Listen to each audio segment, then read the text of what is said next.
You ever have that feeling, you design this absolute masterpiece of a system, but then you watch it slowly turn into a tangled mess during development?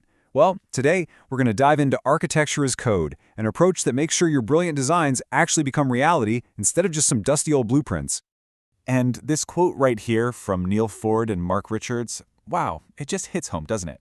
You spend all this time crafting a beautiful, elegant architecture. But then, as the project moves along, you start to see it drift away from your original vision. And look, this isn't just some small pet peeve. It's a real problem that leads to technical debt, maintenance nightmares, and a system that's just impossible to change. So let's start at the very beginning. That moment of creation, the architect's grand plan for a perfect system. Just imagine you're drawing up a detailed blueprint for a skyscraper, right? Every single floor, every room, every wire is perfectly planned out. Well, in our world, that's the ideal microservices architecture. Each service is its own little self-contained unit with a really clear purpose, and they all talk to each other through these clean, well-defined APIs. It's a vision of pure clarity and scalability. But then, you know how it goes. Reality hits. The pressure to ship new features, those super tight deadlines, and of course, the unavoidable quick fixes, they all start to chip away at that pristine design. And this is where the blueprint really gets put to the test. And yeah, slowly but surely, that architectural drift starts to set in. A little shortcut here, a temporary fix there, and before you know it, that beautiful separation you designed is just gone. What was supposed to be a flexible modular system turns into this rigid monolithic beast that nobody can understand, let alone maintain. This really gets to the heart of the disconnect. On one hand, you've got the architect's dream of loosely coupled services. On the other, you have the reality of tangled, tightly coupled code. So why does this happen? Well, it's because static diagrams and wiki documents are passive. They can't physically stop a developer from creating a dependency that shouldn't be there. Okay, so what do? How do we bridge this massive gap between the design and the actual reality? How can we help developers build the right thing, the right way, without just slowing them down or crushing their creativity? The answer is we have to make our architecture an active participant in the development process. It all comes down to shifting our thinking.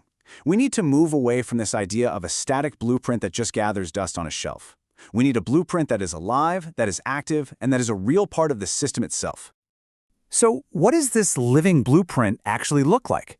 Well, this is where architecture as code comes into play. Instead of just drawing a diagram that says, hey, service A shouldn't touch service C's database, we write an actual piece of code that enforces that rule. That code then becomes part of our automated tests, constantly checking to make sure our architecture is staying on track.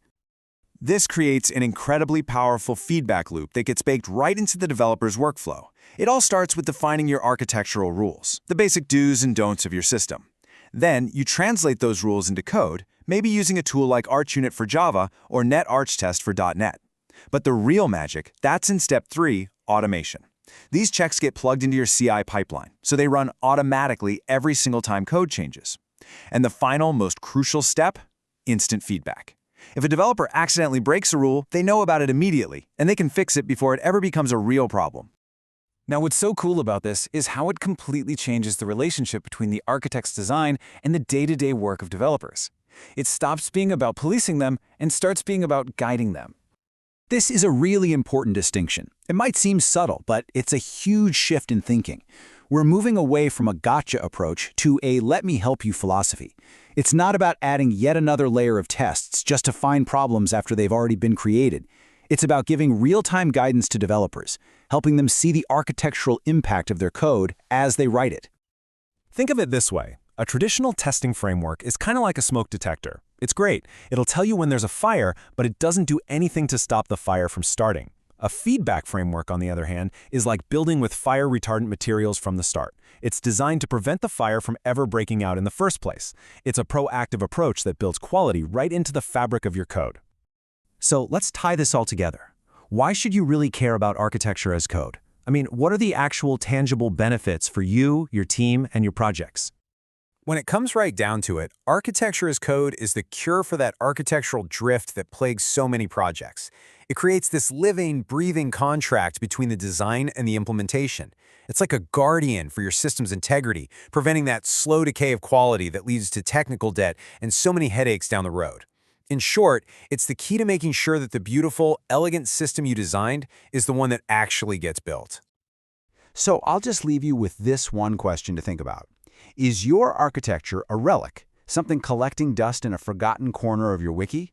Or is it a vibrant, active force that's actually guiding your team and shaping the future of your system?